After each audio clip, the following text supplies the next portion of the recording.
The scissors gleamed under fluorescent lights as Bryce Hartwell crept behind Miss Mitchell's desk, live streaming to 300 classmates.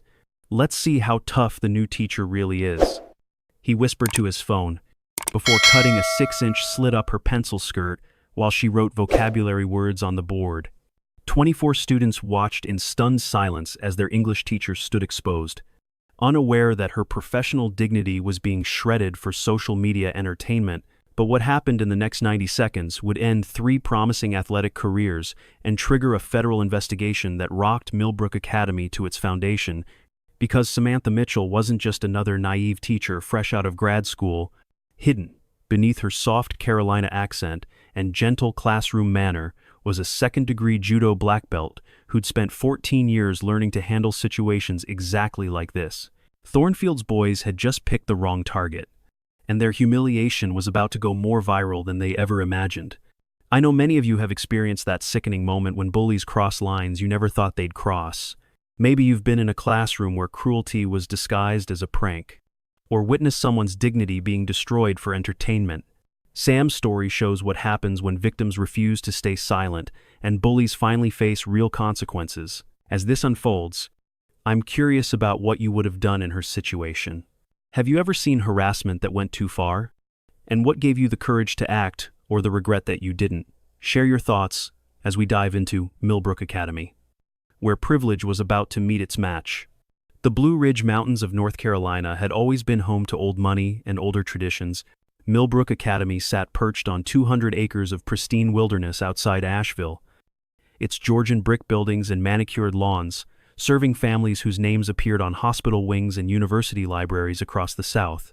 With annual tuition at $55,000, the school promised to transform America's future leaders through rigorous academics and unwavering discipline. Miss Samantha Mitchell had arrived at Millbrook in late August with a master's degree from the University of North Carolina at Chapel Hill and dreams of inspiring young minds through literature. At 26, she was younger than most faculty members, with shoulder-length blonde hair that caught sunlight streaming through classroom windows and blue eyes that sparkled when she discussed her passion for teaching. What her colleagues and students didn't know was that Sam carried secrets beneath her professional cardigan sweaters and sensible flats. The gentle woman who spoke in soft Southern tones about the power of storytelling had spent 14 years perfecting a very different kind of power. Since age 12, when 3 eighth-grade boys cornered her behind the gymnasium and told her that smart girls belonged in lockers. Sam had trained in Judo under Master Williams at his dojo in Chapel Hill. By high school, she was winning state championships. By college, she was competing at national levels, earning her second-degree black belt just months before graduation. But Sam had learned to hide her achievements, discovering early that people preferred their female English teachers bookish and harmless, rather than capable of throwing grown men across rooms. The decision to come to Millbrook had been both practical and personal. Her previous position at a public high school in Charlotte had ended abruptly when budget cuts eliminated her position, leaving her unemployed 3 weeks before her younger brother's wedding. The private school job offered stability and decent pay, plus the chance to work with motivated students who actually wanted to learn. Sam's first month at Millbrook had gone smoothly. Her freshman and sophomore English classes responded well to her interactive teaching style, and she'd even started an after-school creative writing club that attracted a dozen eager participants. The mountain setting was beautiful, the academic resources impressive, and most of her colleagues seemed welcoming enough. That's when she encountered Mr. Victor Thornfield. At 38, Thornfield served as Millbrook's assistant principal and disciplinarian, a position that gave him enormous influence over both student behavior and faculty scheduling. Standing 6'1" with graying hair and the rigid posture of his military background, he commanded respect through presence and intimidation rather than warmth or wisdom. Thornfield had served 2 tours in Afghanistan before transitioning to education, bringing what he called real-world discipline to Millbrook's privileged student body. His philosophy was simple: coddling created weakness, and weakness had no place among America's future leaders. The school board, composed primarily of conservative parents who'd paid handsomely for character building, supported his methods without question. In 15 years at Millbrook, Thornfield had successfully driven away 4 young female teachers who challenged what he considered the natural order of things. His methods were sophisticated and deniable, using administrative pressure, student manipulation, and social isolation to convince troublesome faculty that they'd be happier elsewhere. The first sign of trouble came during September's faculty meeting in the school's oak-paneled conference room. Sam had prepared a presentation about trauma-informed teaching practices, complete with research showing how understanding students' emotional needs could improve academic performance across all demographics. "I'd like to propose incorporating more empathetic approaches into our classroom management," Sam said, clicking through slides that showed impressive data from schools that had adopted such methods. When students feel emotionally safe, they're more likely to take intellectual risks and engage deeply with literature. The room's energy shifted as conversations died and faculty members turned to gauge Thornfield's reaction. He sat at the head of the table like a judge preparing to deliver verdict, arms crossed and expression unreadable. "That's very interesting, Miss Mitchell," Thornfield said, drawing out her name like it was something mildly distasteful. "But perhaps you haven't been here long enough to understand what Millbrook students actually need. These young men and women are tomorrow's leaders, not victims requiring therapy." A few senior faculty members nodded approvingly. Dr. Patricia Henley, the English department head, shifted uncomfortably but remained silent. Sam felt the temperature in the room drop several degrees. "Actually, Mr. Thornfield, research shows that emotional intelligence is one of the strongest predictors of leadership success." Sam replied politely, "Fortune 500 CEOs consistently rank empathy among their most valuable skills." Thornfield's smile never reached his eyes. "Well, you certainly have impressive book learning, Miss Mitchell. Must be nice having all those theories. Out here, in the real world, we focus on what actually builds character." The meeting ended with Sam's proposals tabled for further review, which everyone understood meant permanent burial. Walking to her car afterward, she noticed Thornfield's black pickup truck parked unnecessarily close to her Honda Civic, forcing her to squeeze between vehicles to reach her door. The harassment began subtly but systematically. Sam would arrive Monday mornings to find her classroom supplies mysteriously relocated to storage areas that required Thornfield's key to access. Technology codes that worked perfectly on Friday would malfunction by Tuesday, requiring help desk tickets that took days to resolve. Her requests for new literature textbooks were lost in bureaucratic limbo, while the athletic department received immediate approval for equipment upgrades. Thornfield never did anything he couldn't explain away as administrative necessity or budget constraints, but the message was unmistakable: conform to expectations or face increasing obstacles to effectiveness. The student component of Thornfield's strategy revealed itself 3 weeks into October. Sam was walking across the faculty parking lot after staying late to grade essays when she heard her name called. She turned to see 3 senior boys approaching with the casual confidence of young men who'd never faced real consequences for anything. Bryce Hartwell led the group, all 6 feet of golden boy privilege wrapped in a Millbrook blazer that probably cost more than Sam's monthly rent. His family owned half the commercial real estate in downtown Asheville, and his grandfather's name appeared on the school's largest donor plaque. Behind him walked Knox Sullivan. Shorter but built like the championship wrestler, he was, with the dead-eyed stare of someone who enjoyed inflicting pain. Bringing up the rear was Tanner Rhodes, whose father owned 3 car dealerships and whose social media following made him the closest thing Millbrook had to a celebrity. "Miss Mitchell," Bryce called out with theatrical politeness. "Mr.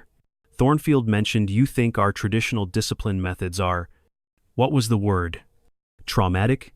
Sam noticed they'd positioned themselves to block her path to her car, while staying far enough away to claim they weren't threatening anyone. The security cameras pointed toward the building entrance, not the faculty lot, and the area was conveniently isolated from foot traffic.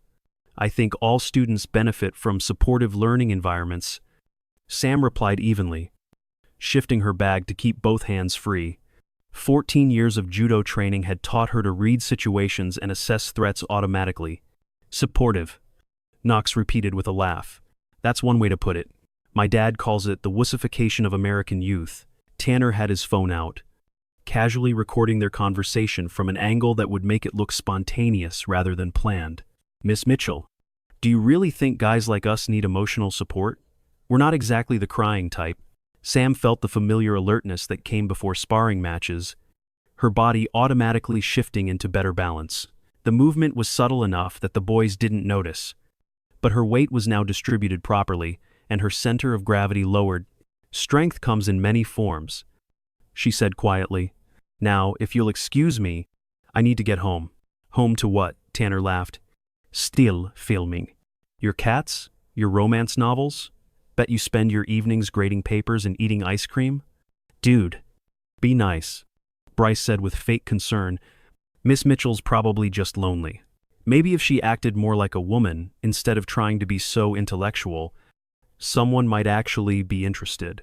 Knox stepped closer, using his wrestling-trained physique for intimidation. "Yeah. Why don't you teach us something useful instead of all that feelings garbage? Like how to be a real woman." The parking lot fell silent, except for the distant sound of maintenance equipment and evening traffic on the mountain road below. Sam recognized this moment from countless training scenarios, the point where situations either de-escalated or exploded into violence. "Move," she said quietly, her voice carrying a new authority that made Knox take an involuntary step backward. Something in her tone penetrated even Bryce's entitled arrogance. For just a moment, his mask slipped, and Sam saw what he really was, a scared kid playing a role someone else had written, desperately trying to prove himself worthy of his family's expectations. But the moment passed. Knox puffed up his chest like a threatened rooster. "Or what? You'll report us to the principal? Good luck with that." Sam walked around them without another word, but she noticed Tanner was still recording as she drove away. That evening, she discovered that an anonymous Instagram account called Millbrook Truth had posted a video of their encounter, edited to make her look paranoid and hostile while portraying the boys as innocent students asking reasonable questions. The comments section exploded with criticism from students, parents, and even some faculty members. Someone had posted her home address with suggestions that she go back to whatever liberal college town she'd come from. Another comment included a photo of her car with the caption, "This is what feminist entitlement looks like." Sam screenshot everything, printed copies, and started a file that she hoped she'd never need to use. The escalation continued throughout October.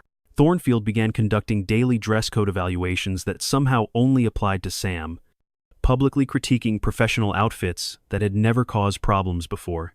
Her blazers were deemed too tight, her skirts too short, and her blouses potentially distracting to male students.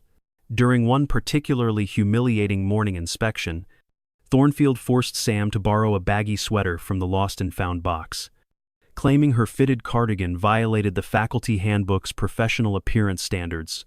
20 students watched through her classroom window as she was marched to the main office for emergency wardrobe adjustment.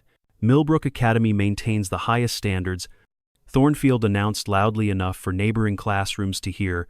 Faculty members must model appropriate behavior for our impressionable young minds.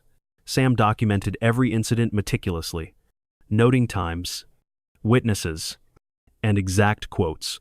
She researched Title IX protections and workplace harassment laws, building a comprehensive file while maintaining professional composure in increasingly hostile circumstances. The breaking point came on a Friday morning in late October. Sam arrived early to prepare for parent-teacher conferences, wearing her favorite professional outfit, a navy blazer, white blouse, and gray pencil skirt that fell modestly below her knees. She felt confident and prepared, having spent the previous evening reviewing each student's progress and planning productive conversations with their families. Her first period class was American literature, focusing on themes of power and vulnerability in classic texts. 24 students filed in, chattering about weekend plans and upcoming homecoming festivities, unaware that 3 of their classmates had spent lunch the previous day planning something that would destroy lives and end careers. "Good morning, everyone," Sam said warmly, moving to the whiteboard to write vocabulary words for their current novel study. "Today we're exploring how authors use symbolism to represent social dynamics and power structures. She turned her back to the class, focusing on creating clear, organized notes that would help students understand complex literary concepts. Behind her, Bryce caught Knox's eye and nodded toward Tanner, who had positioned himself at the perfect angle to capture everything on his phone. The plan was simple and devastating. While Sam wrote on the board, Bryce would creep up behind her desk with scissors from the art supply cabinet, cut a dramatic slit in her skirt, and film her reaction for social media humiliation. The goal was to make her lose composure in front of students and parents, giving Thornfield the excuse he needed to terminate her employment. What they didn't know was that their victim had spent 14 years learning to handle exactly these kinds of situations. Sam sensed movement behind her even before turning around. Judo training had developed her spatial awareness to levels that most people couldn't imagine, and she felt the displacement of air that came with someone moving stealthily in her direction. She completed writing the word symbolism on the board before slowly turning to face her students. The room was unnaturally quiet, with most kids staring at their desks or phones while others watched her with expressions of guilty anticipation. Bryce had frozen halfway to her desk, scissors in hand, his phone live streaming to over 300 viewers across multiple social media platforms. Knox sat tense in his seat, ready to provide backup if needed.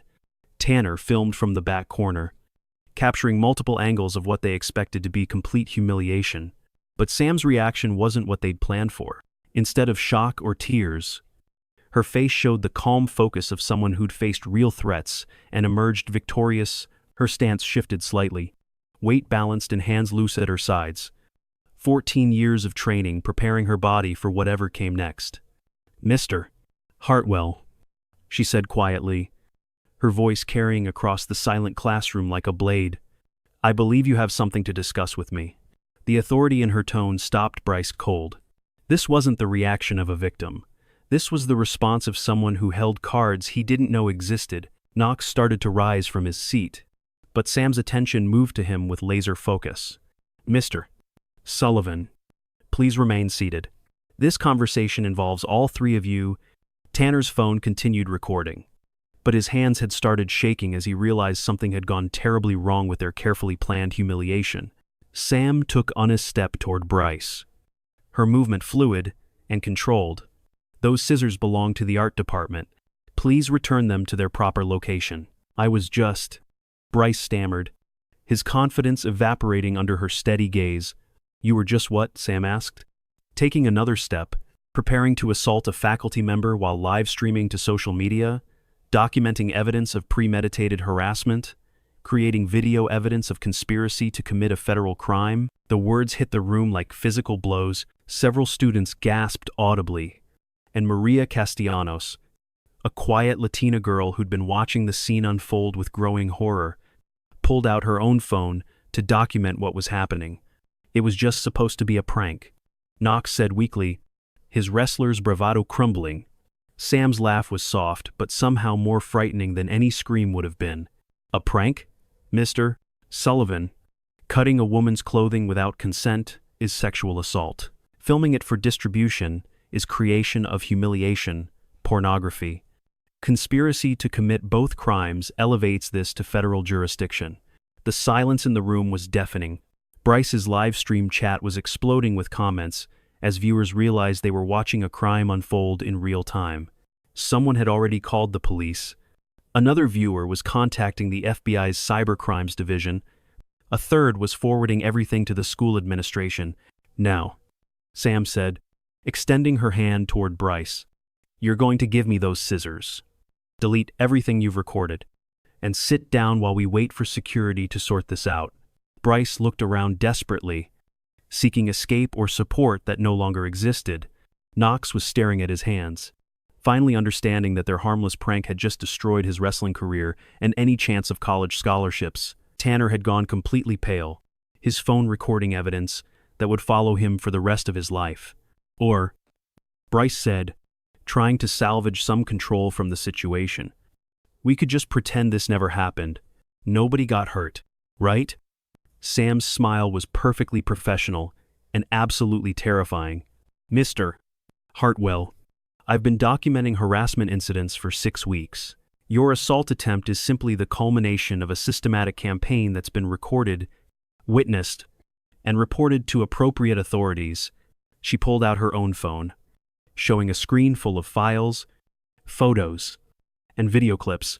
Every threat, every humiliation, every administrative failure to address complaints, everything your little crew has done since September, along with evidence of institutional cover-up that violates multiple federal laws.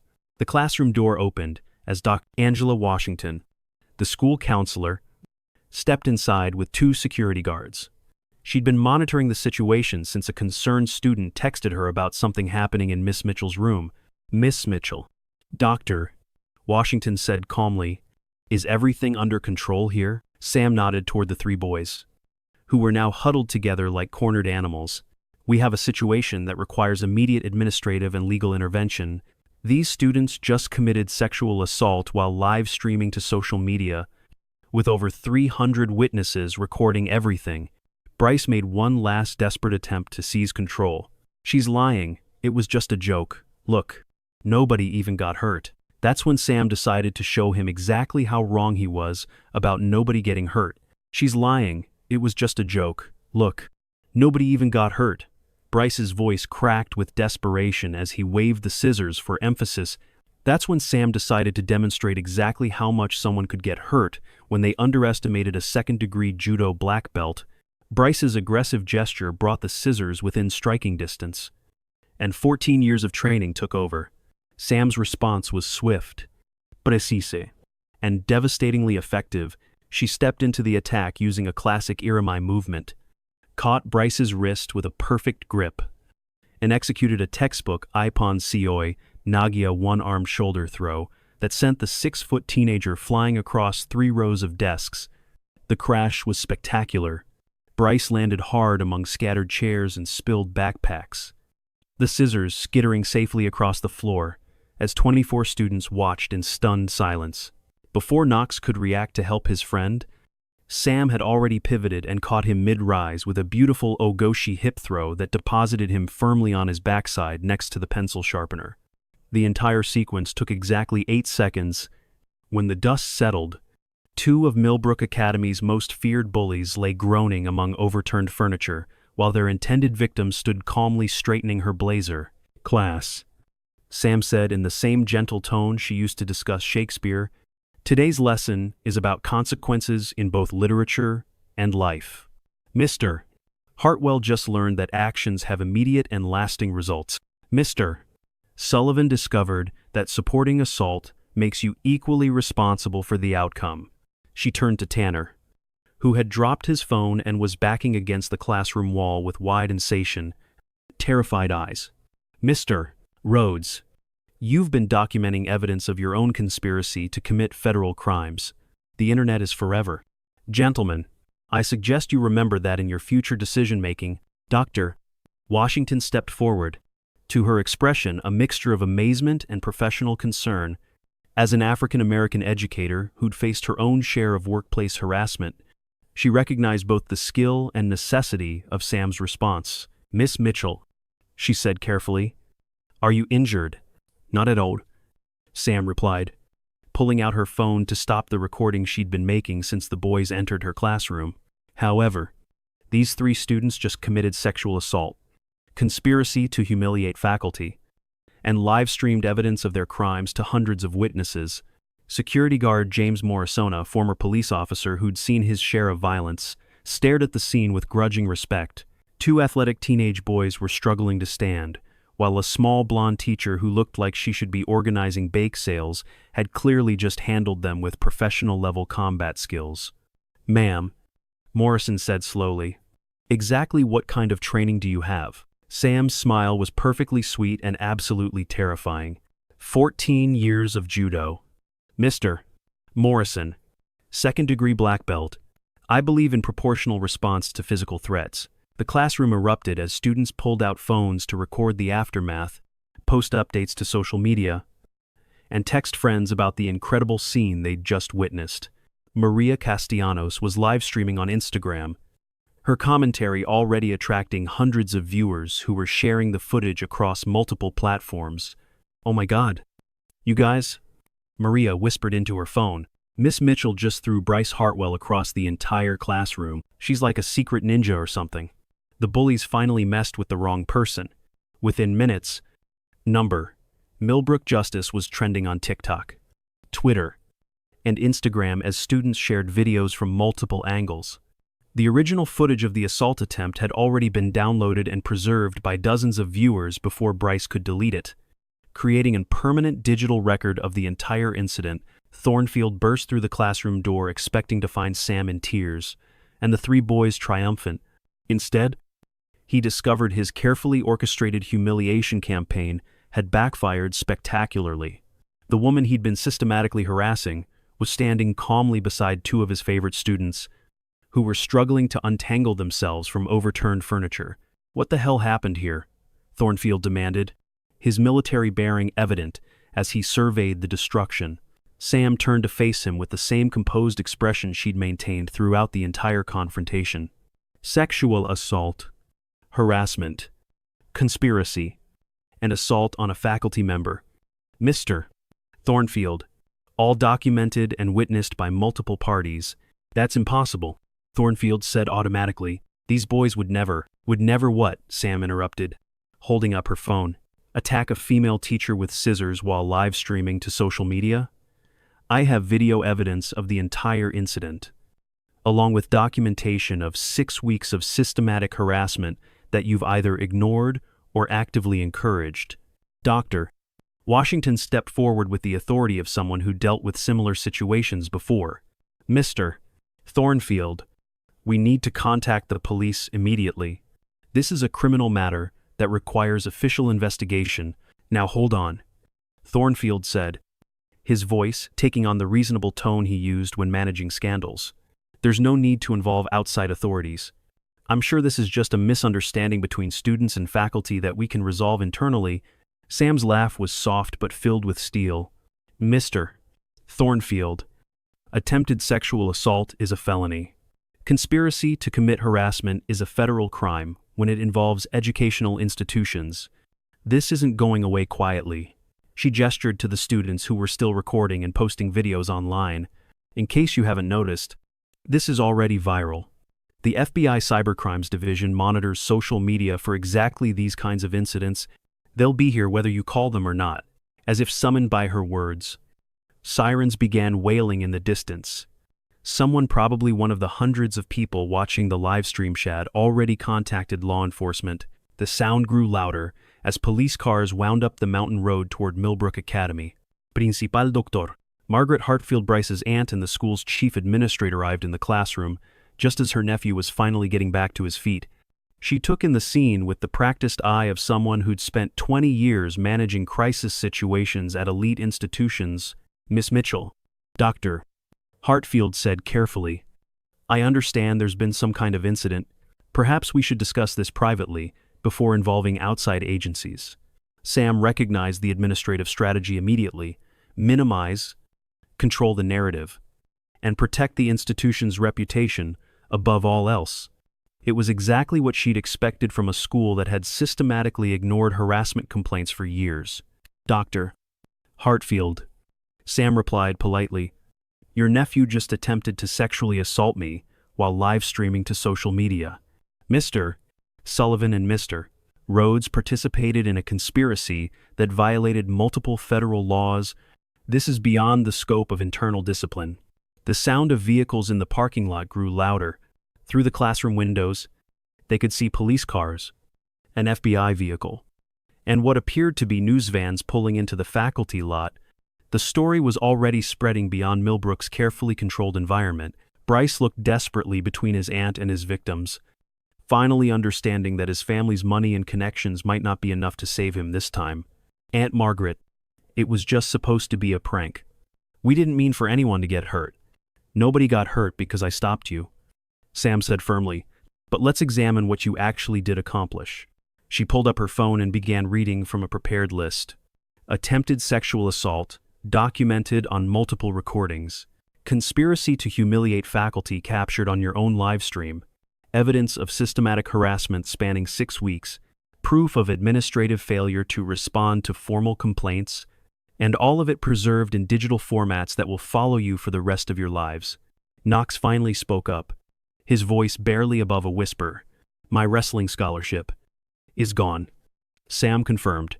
Duke University has strict policies about student athletes with criminal records. The NCAA specifically prohibits scholarships for individuals convicted of sexual assault or conspiracy charges. The reality hit the three boys like physical blows. Everything they'd worked for, college plans, athletic careers, social status, was evaporating in real time. Tanner started crying actual tears as he realized his social media influence was about to become a liability rather than an asset. Police officers entered the classroom led by Detective Sarah Chen, a specialist in educational institution crimes who'd been monitoring the social media reports. She was followed by FBI agent Michael Rodriguez from the Charlotte Field Office's Cybercrimes Division. Miss Mitchell, Detective Chen said professionally, we understand you've been the victim of sexual assault and systematic harassment. We'll need detailed statements from all parties involved. Agent Rodriguez was examining the scattered phones and equipment that had captured the entire incident.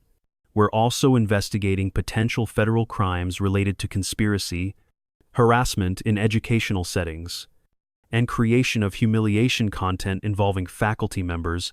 Dr. Hartfield tried one last time to maintain institutional control. Officers, I'm sure this is all a misunderstanding. Perhaps we could handle this through our internal disciplinary processes. Ma'am, Agent Rodriguez interrupted politely. When crimes are live-streamed to hundreds of witnesses and documented across multiple digital platforms, they become federal jurisdiction. We'll be conducting a comprehensive investigation of harassment policies and administrative responses at this institution. The arrests happened quickly and professionally. Bryce, Knox, and Tanner were read their rights and escorted from the classroom in handcuffs, while students recorded everything for posterity. The three boys who terrorized fellow students and faculty for years were finally facing consequences that their families' money couldn't eliminate. But the real drama was just beginning. Within 2 hours, the story had exploded across social media platforms nationwide.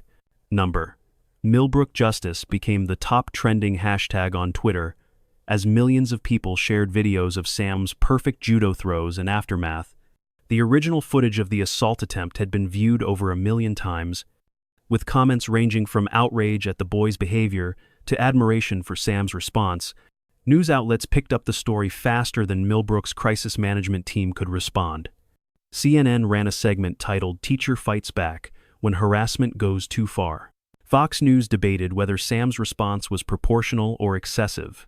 MSNBC examined the broader issues of harassment in elite educational institutions. The Today Show interviewed Sam via video call, with host Savannah Guthrie asking how she'd found the courage to fight back against systematic harassment. It wasn't about courage, Sam explained calmly. It was about refusing to accept that victims should suffer in silence while institutions protect their reputations instead of their people. Sometimes the only way to stop a bully is to demonstrate that actions have consequences. The interview went viral, with over 5 million views in the first 24 hours. Comments poured in from teachers, students, and parents sharing their own experiences with harassment and expressing gratitude that someone had finally fought back effectively. Dr. Hartfield's attempts at damage control proved futile. The school's board of trustees, composed of wealthy parents who'd paid enormous sums for their children's education, demanded immediate answers about how the harassment had been allowed to continue for so long. Emergency board meetings revealed the scope of Thornfield's systematic campaign against female faculty. 3 other teachers came forward with similar stories of harassment, intimidation, and administrative indifference. The pattern was undeniable and legally indefensible. Within a week, Thornfield was placed on administrative leave pending a complete investigation. His military-style discipline methods, which had once been praised as character building, were now seen as evidence of toxic masculinity that had created a hostile environment for both faculty and students. The legal consequences came swiftly. Bryce was charged with attempted sexual assault, conspiracy, and creation of humiliation content. Despite his family's attempts to hire the best criminal defense attorneys money could buy, the evidence was overwhelming and preserved in digital formats that couldn't be disputed. Knox faced similar charges, with additional counts related to conspiracy and assault. His wrestling career was over, with Duke University formally withdrawing their scholarship offer and the NCAA launching its own investigation into his conduct. Tanner's charges included conspiracy, harassment, and creation of illegal content. His social media accounts were suspended permanently, and his influencer career ended before it had really begun. College admissions officers across the country became aware of his criminal record through automated background check systems. The civil lawsuit that Sam filed against the school district sent shockwaves through private education circles nationwide. Her documentation of systematic harassment was so comprehensive that Millbrook's insurance company settled for $1.2 million rather than risk a trial that would expose even more institutional failures. More importantly, the settlement included mandatory reforms that transformed Millbrook from an elite boys' club into a model of progressive education. Anonymous reporting systems were established with independent oversight. Mandatory harassment training became required for all faculty and students. Title IX compliance officers were hired and given real authority to investigate complaints. The cultural transformation at Millbrook was dramatic and immediate. Students who had previously felt powerless against bullying found their voices and began reporting incidents that had been ignored for years. Female faculty members felt empowered to speak up about discrimination and harassment. The school's social media policies were completely rewritten to prevent the kind of live-streamed humiliation that had destroyed 3 promising futures. Sam herself became a symbol of fighting back intelligently and effectively. She was promoted to English department head with tenure and a significant salary increase. Her anti-harassment curriculum became mandatory reading at education schools across the South. She was invited to speak at conferences nationwide about documentation strategies and legal advocacy for educators. The ripple effects extended far beyond Millbrook Academy. The North Carolina legislature passed the Mitchell Act, strengthening protections for educators and requiring schools to report harassment statistics publicly. Other states adopted similar legislation after examining the comprehensive documentation that had made Sam's case so compelling. Private schools across the country reviewed their harassment policies and disciplinary procedures, recognizing that the social media age made cover-ups impossible and accountability inevitable. The old system of protecting institutions over individuals became legally and financially unsustainable. 3 months after the incident, Sam received a letter from Tanner Rhodes, written from juvenile detention where he was serving his sentence. It was a genuine apology that showed real understanding of the harm he'd helped cause. "Miss Mitchell," he wrote, "I want you to know that I finally understand what we did to you was wrong. Not just legally wrong, but morally wrong. You were trying to teach us and help us become better people, and we responded by trying to destroy your dignity and career. I'm sorry for participating in harassment that must have made you feel unsafe and unwelcome in your own workplace. I hope someday I can prove that I learned from this experience and become the kind of person who protects others instead of hurting them." Sam kept the letter in her desk drawer, a reminder that even the most toxic behavior could be transformed through consequences and reflection. Bryce and Knox showed less capacity for growth. Both were sentenced to community service, probation, and mandatory counseling, but their families' attempts to minimize their responsibility suggested that real change might not occur. Their college prospects remained dim, with admissions officers reluctant to take chances on students with sexual assault convictions. A year after the incident, Millbrook Academy had transformed completely. Female enrollment in advanced classes reached 50% for the first time in the school's history. Reports of harassment dropped by 90% as students learned that actions would have swift and serious consequences. The school's academic reputation improved as students focused on learning rather than social intimidation. Sam's creative writing program expanded to include conflict resolution and digital citizenship components. Students learned to use social media responsibly while understanding the permanent consequences of online behavior. The program became a model for schools nationwide struggling with cyberbullying and harassment issues. Dr. Hartfield, who had initially tried to protect the institution's reputation over student and faculty safety, stepped down at the end of the school year. Her replacement was Dr. Angela Washington, whose progressive leadership emphasized inclusion, accountability, and student welfare over traditional hierarchies. Thornfield never returned to education. His teaching license was revoked after the investigation revealed multiple policy violations and failure to address harassment complaints. He found work in private security, a career change that required him to protect people rather than intimidate them. 2 years later, Sam was invited to speak at the National Education Association's annual conference. Standing before 5,000 educators, she reflected on how one moment of courage had created lasting change. The lesson of Millbrook Academy isn't that teachers should learn martial arts, she told the audience. It's that documentation, advocacy, and strategic response can transform even the most toxic institutions. When we refuse to suffer in silence and instead build comprehensive cases for change, we can create educational environments where everyone feels safe and valued. The speech was viewed online by over 2 million people, inspiring similar advocacy efforts in school districts across the country. The Mitchell method became standard training for educators facing harassment, with Sam's techniques taught in law schools and advocacy programs nationwide. Back in the Blue Ridge Mountains, life at Millbrook Academy continued to improve year after year. The school's culture had shifted from one that rewarded dominance and intimidation to one that valued respect, empathy, and intellectual achievement. Students who had once felt powerless found their voices and used them to support classmates facing difficulties.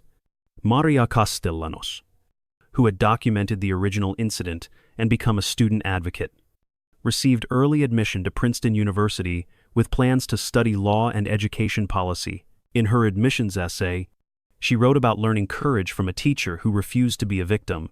Miss Mitchell showed me that strength isn't about size or aggression, Maria wrote.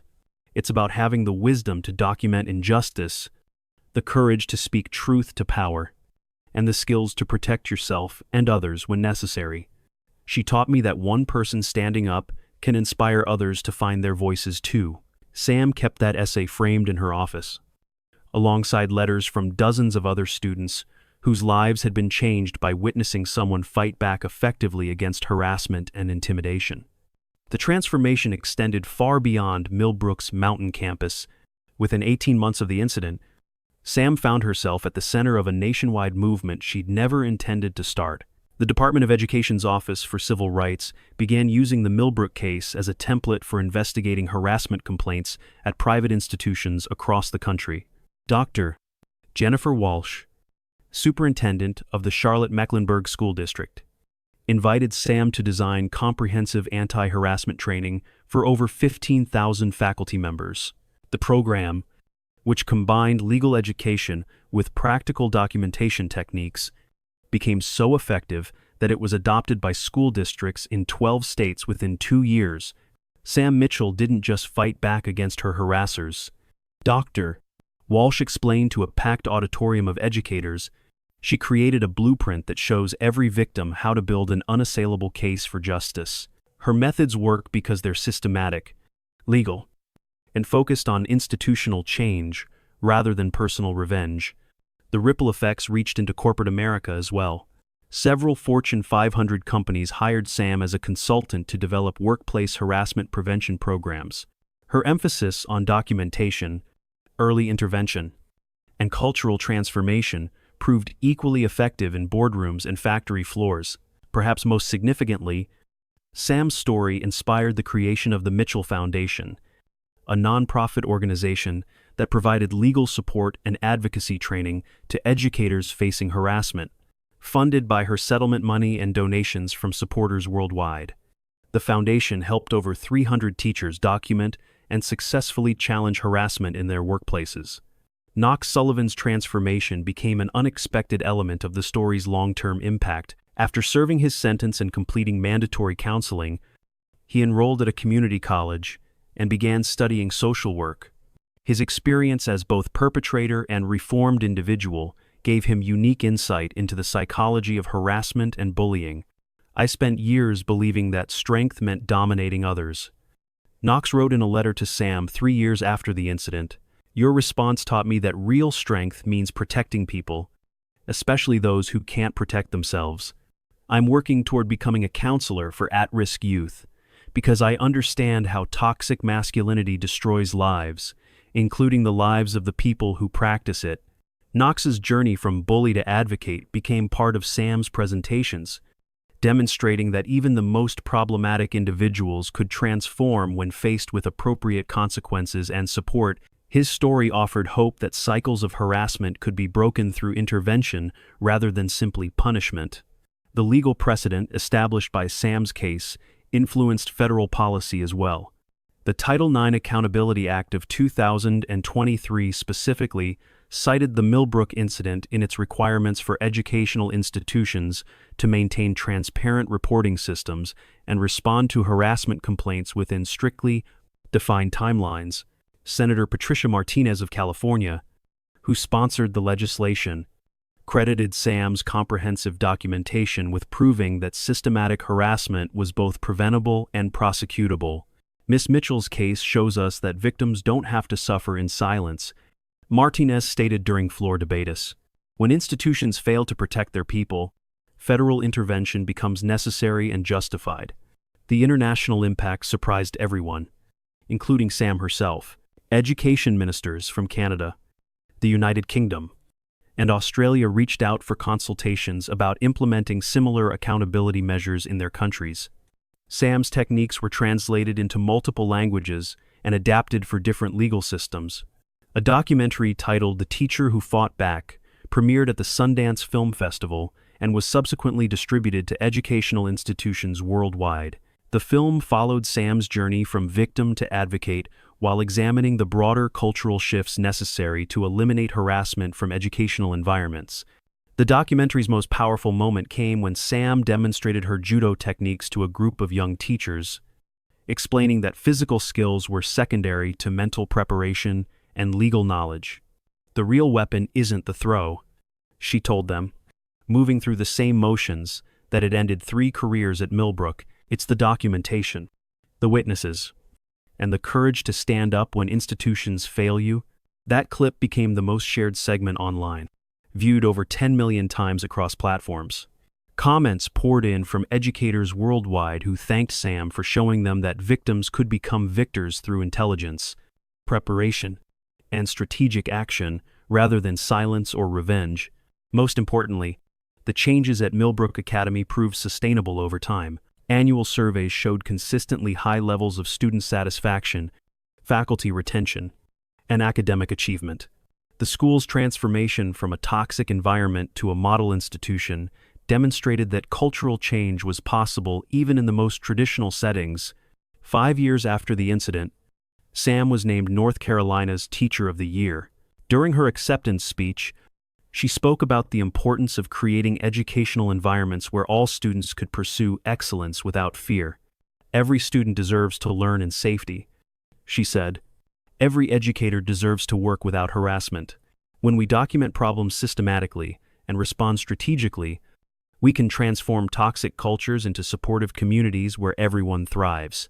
The audience gave her a standing ovation. But Sam's real satisfaction came from the daily evidence that Millbrook Academy was now a place where respect and kindness were valued over power and intimidation.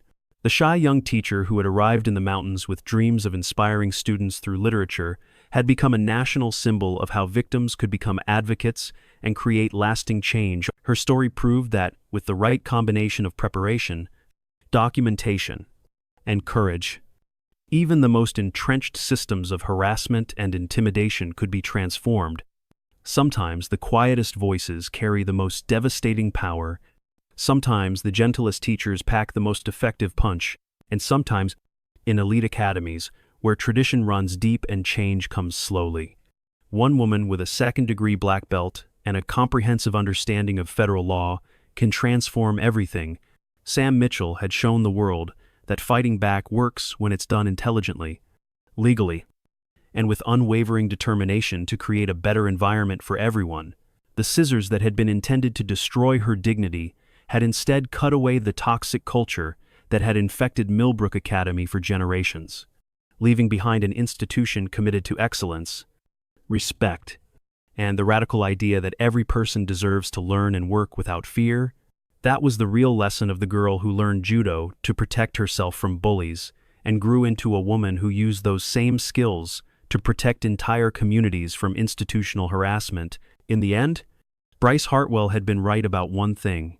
Miss Mitchell had shown them exactly how tough she really was. But her strength wasn't measured in throws or submissions. It was measured in the courage to stand up, the wisdom to document everything, and the determination to create lasting change that would protect countless others from experiencing the harassment she had endured. The quiet teacher from Chapel Hill had proven that sometimes the most powerful revolution begins with one person refusing to be intimidated, and that the most effective fighting technique is the strategic application of truth, evidence, and unwavering moral courage.